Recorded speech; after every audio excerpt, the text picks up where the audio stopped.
Daily Words of God. You say that you acknowledge God incarnate, and that you acknowledge the Word's appearance in the flesh. Yet you do certain things behind his back, things that go against what he asks, and in your heart you have no fear of him. Is this acknowledging God? You acknowledge what he says, but you do not practice what you are able to, nor do you abide by his way. Is this acknowledging God? And though you acknowledge him, your mindset is only one of wariness toward him, never of reverence.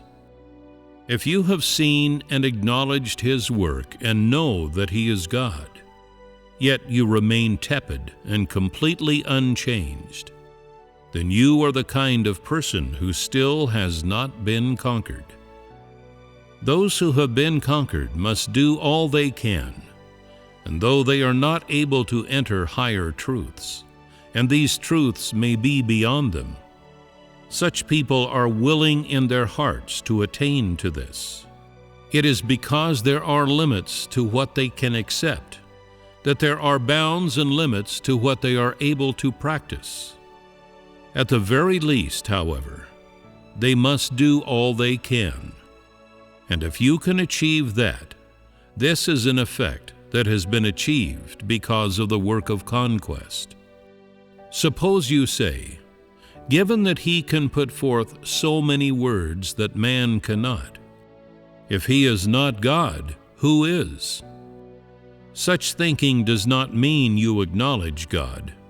If you acknowledge God, you must demonstrate it through your actual actions.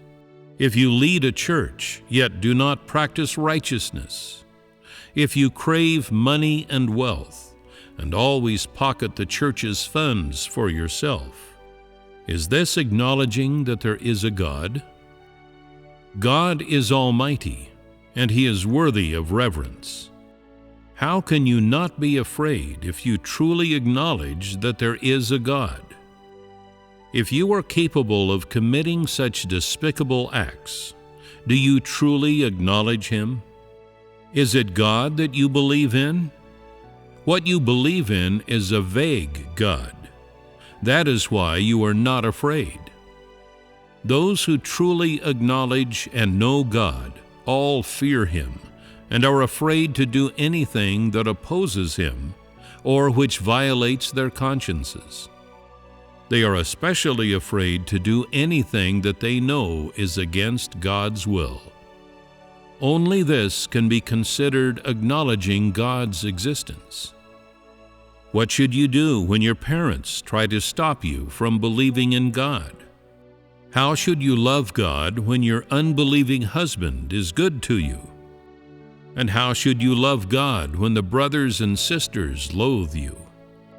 If you acknowledge him, then in these matters you will act appropriately and live out reality. If you fail to take concrete actions, but only say that you acknowledge God's existence, then you are just a talker. You say you believe in him and acknowledge him, but in what way do you acknowledge him? In what way do you believe in him? Do you fear him? Do you revere him? Do you love him deep down inside? When you are distressed and have no one to lean on, you sense the loveliness of God, but afterward you forget all about it. That is not loving God, and nor is it believing in God.